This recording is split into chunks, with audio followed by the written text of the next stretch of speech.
lelo totelemi pa ya artiste monene oyo bosengaki. Aujourd'hui, nous sommes sur un grand artiste que vous avez beaucoup demandé.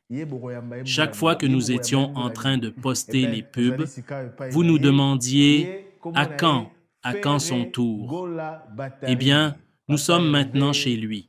Il s'appelle Ferré Gola Batarangé, Papa Hervé Pazuria, Jésus de nuance, tout ce que vous voulez. Nous allons le découvrir. Hervé Gola Batarangère, et puis Ferrer Gola, artiste musicien, interprète, chanteur et aujourd'hui producteur également. Nous allons le découvrir à travers toutes ses facettes. Nous allons le découvrir depuis qu'il a commencé la musique jusqu'à ce qu'il est devenu aujourd'hui l'un des artistes les plus célèbres et les mieux cotés de notre pays, ici comme à l'extérieur du pays. Ferré Gola, bonjour, bonjour, cher Thierry Kambundi. Je suis ravi comme tu nous reçois dans la semaine de ton anniversaire. Très heureux anniversaire. Toi, tu es né le 3 mars. Nous diffusons notre émission le 7 mars. Donc, nous sommes vraiment dans le cadre des festivités de l'anniversaire de notre artiste. Ça tombe très bien. Merci, bon anniversaire.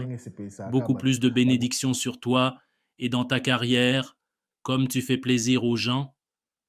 Les Gaulois t'appellent Papa Hervé, leur Papa Hervé, les Gaulois. Malgré ton âge, tu as déjà un fardeau de papa. Sais-tu que les papas ont déjà existé dans notre musique congolaise? Oui, les papas ont existé, c'est la continuité, c'est la continuité. Merci Thierry Kambundi de te recevoir à la maison. Je vais commencer par féliciter l'émission Parcours parce que j'étais dans un pays, j'étais en train de suivre ton émission. Vraiment, j'étais très intéressé par cette émission parce que la conception de l'émission, il y a des choses que les autres qui nous suivent ne savent pas comment, parce que personne n'est né d'une plante où il n'y a personne qui commence dans le vide. Alors quand j'ai vu ta conception, je m'étais dit qu'un jour, moi aussi je dois participer, je dois passer sur Parcours pour raconter l'histoire de ma vie. Comment les souffrances de la vie, nous venons d'où? Où sommes-nous arrivés et où allons-nous?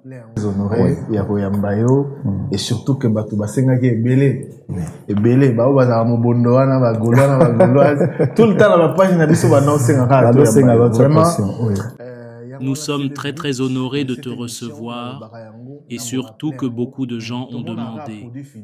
Eux qui sont des Gaulois et des Gauloises, tout le temps pendant notre campagne, ils demandaient, ils te demandaient. Et c'est le but de cette émission, je le dis et je vais le rappeler, nous voyons seulement le produit fini. Vous savez seulement Ferré Gola. Il a chanté Vita Imana, il a chanté beaucoup de choses, toutes ces chansons que vous connaissez, comme Ma meilleure chemise. Il a chanté Le poisson d'avril, toutes les chansons. Mais préparer cela, d'où il est venu, comment il a grandi, parce que pour toute personne, c'est sa façon de grandir qui conditionne son avenir. Nous faisons découvrir aux Congolais Babylone mususu caché, y a ba icône na bango, y a ba artiste na bango, y a ba légende na bango na ba domaine. Merci mingi ndenge ondimi ko se soumettre à exercice wana. Nous faisons découvrir aux Congolais certaines choses cachées de leurs icônes, de leurs artistes, de leurs légendes dans tous les domaines. Merci comme tu as accepté de te soumettre à cet exercice. Alors pour commencer, je sais que tu es un éléphant et je vais informer aux téléspectateurs et aux auditeurs que nos artistes, quand nous les voyons seulement petits. Tu vois seulement qu'ils chantent, nous allons au concert. Mais il y a des gens qui prennent soin de retracer dans les détails ce qu'ils font. Quand j'étais en train de préparer l'émission, même si nous sommes de la même génération, donc je suis l'enfant de Gola, mais là, qu'on se documenter en tant que journaliste, et j'ai encore découvert beaucoup d'autres choses ont peut-être échappé à nous au quotidien. Wenji, nous avons grandi dans cette époque, donc je connais Ferregola. Mais je suis allé me documenter encore en tant que journaliste et j'ai encore découvert beaucoup d'autres choses qui peut-être nous échappent au quotidien. Félicitations et coup de chapeau. Merci, mais nous allons le découvrir davantage et il faut que les gens le sachent. Nous commençons d'abord par Hervé. Hervé Gola. J'ai vu une de tes photos de l'enfance. Ça m'a beaucoup fait rire. Tu vas raconter ton histoire là. Hervé est né où? Hervé Gola Bataré Ingé. Moi-même, je ne comprenais pas ma mère. Elle m'appelait Efengola. À un moment donné, c'était Efengola et je ne parvenais pas à prononcer mon nom. Au lieu de dire Hervé Gola, je disais Efengola. Hervé Gola est né à Kitambo, sur l'avenue Inongo numéro 9. Chez nous, les enfants de Kitambo connaissent. Je suis sur Inongo numéro 9. Je suis né dans une famille nombreuse, mes grandes sœurs, mes aînés, et moi je suis le dernier, je suis le cadet de la famille. Je suis né sur Inongo numéro 9. Je suis né à l'hôpital de Kitambo. Biso tozali na côté ya maman na biso tozali donc ngari nazali lokwa neti troisième. Nous sommes du côté de notre maman. Moi, je suis comme le troisième du côté de ma mère. Je suis né avec mes 3 grandes sœurs. 2 nous ont quittés, l'une venait de nous quitter l'année qui vient de passer. Nous sommes restés avec une seule fille. Voilà. Je suis de Kinshasa, je suis né à Kinshasa. Mon père est Muhumbu Muteke et ma mère est Muyombe. Ma mère est du côté Congo central et donc mon village est Kinshasa. Papa est Muhumbu Muteke. Donc notre village, c'est Kinshasa. Qui vivra verra. Na album Sans Interdit. Qui vivra verra. Oui. Pour résumer un peu, peut-être que tu n'as pas tout dit, et je demande aux autres d'écouter encore, pour ceux qui n'ont pas entendu, dans Qui vivra verra, dans l'album Sens Interdit, tu as chanté, tu as dit « Papa était parti et t'a laissé encore enfant ». Oui, papa m'a donné naissance. Oui, tu sais, d'habitude, le mariage comme il est, la séparation des parents, c'est pour cela que je dis, nous devons faire très attention, parce que lorsqu'il y a séparation, ce sont les enfants qui souffrent. Ce sont les enfants qui souffrent. Et moi, quand il y a eu séparation, il s'est fait que c'était moi qui étais encore petit. J'ai grandi entre les mains de maman. J'étais vraiment petit. Je ne sais pas si j'avais 1 an. Comme on dit, je ne connais pas vraiment le plaisir d'un père. Je ne connais pas comment l'enfant appelle papa. Aujourd'hui, j'ai des enfants et ça me fait plaisir quand ils m'appellent papa. Papa est kokufa na 88. Papa est kokufa na 88. Tu as grandi chez maman ou... Non, ils se sont séparés et papa était mort en 1988. Papa est décédé en 88 et... Oui, en 88. À ce moment-là, déjà avant ce moment, ils étaient déjà en séparation avec maman. Donc toi, tu as grandi seulement du côté de maman? Oui, moi j'ai grandi seulement du côté de maman, avec mes frères. Là, vous étiez toujours à Kitambo ou... Non, là, nous avions déjà quitté Kitambo. Ah, là, vous aviez déjà quitté Kitambo.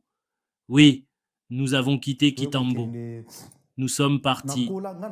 Moi, j'ai grandi, j'ai débuté mon école primaire à Kitokimosi vraiment, chez mon grand-père. J'ai commencé mon école primaire là-bas. J'étais parti en congé chez mon grand-père Et après, je suis arrivé, non, avant d'arriver à Ngiringiri, nous étions allés à Bandal. Nous habitions à Bandal, sur l'avenue Njilima. Nous restions sur Njilima avec mes frères. Après Ngilima, nous avons quitté. Nous sommes allés à Ngiringiri. Maintenant, demande-moi ce qui est bien. Quand nous sommes venus louer à Njirima, c'est pour cela que je dis que ma maman est une femme battante. Tu sais, élever des enfants mâles, parce que nous étions... Notre maman ne nous a mis au monde que des garçons. Elle n'a pas eu de filles. Alors maman, avec 4 enfants, elle se débrouillait. Notre première maison que nous avons louée, et je suis sûr que les gens de Niangara s'en souviennent, à Niangara, nous louions au numéro 196. Nous louions une maisonnette à moulin. Rire. Oh, donc cette maison était pour le moulin à Fufu? Oui, oui, cette maison était avant tout pour le moulin à Fufu. Quand ce n'était plus un moulin, c'était seulement un studio. Et nous louions là. Niangara numéro 100 combien? Niangara numéro 166. Donc les gens savaient que c'était un moulin. Et ça a changé, hein? Et les gens sont entrés là, donc c'était nous. C'était nous qui étions entrés là. Rire. Imaginez, une maison à moulin. Ce n'est pas grand, hein? Un peu petit. Maman, avec 4 enfants. Oui, la maison pour moulin, c'est un studio. Et imagine maintenant, avec ce genre de soleil, et nous restions là, une maman avec 4 enfants. Avec 4 enfants, oui. Des garçons, avec 4 enfants, et là, vous dormiez comment? Avec le système de séparation? Non, le système de séparation. D'ailleurs, des fois, maman dormait sur le pavement. Elle dormait souvent sur le pavement et laissait ses garçons se débrouiller sur le lit. Après l'école, j'ai étudié à l'école et nous partions à l'école de l'autre rive, à Bandal, à Saint-Cassé. Nous étudions à Bandal, moi et mon frère Orligola, moi et Orligola. Donc, les gens qui nous regardent sur YouTube voient ta photo avec maman qui te porte. Oui, c'est elle, Marie Makiez. C'est une ancienne photo, mais c'est très symbolique, parce que Ferregola chante beaucoup sa maman.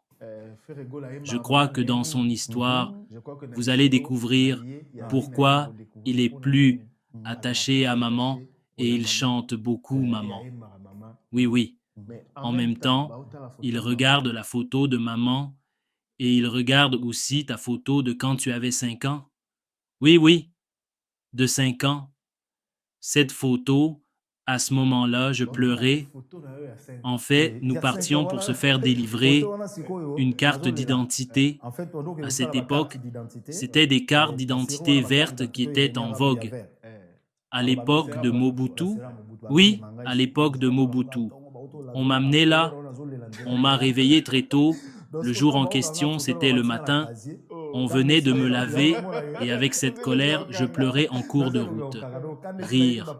Quand on me prenait cette photo, on m'a mis sur un casier. La colère n'était pas encore finie, raison pour laquelle tu as la face serrée. Rire. Oui, j'ai la face serrée. La colère était toujours là. On m'a essuyé les larmes pour me prendre une photo. Alors je retourne encore. Revenons à nos moutons. Je retourne. Quand nous partions à l'école à Bandal, à Saint-Cassé, ma mère était une femme qui se débrouillait, qui cherchait ce qu'elle pouvait faire.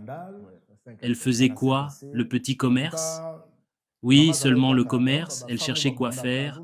Et après un temps, elle a eu l'idée, elle avait quelque chose, un peu de petit commerce, et elle est partie en Angola. Et nous étions restés avec l'oncle. Notre oncle, paix à son âme, José Mampouya. Notre oncle, s'il était là aujourd'hui, je ne sais pas où j'allais le placer. Vraiment, puis, allez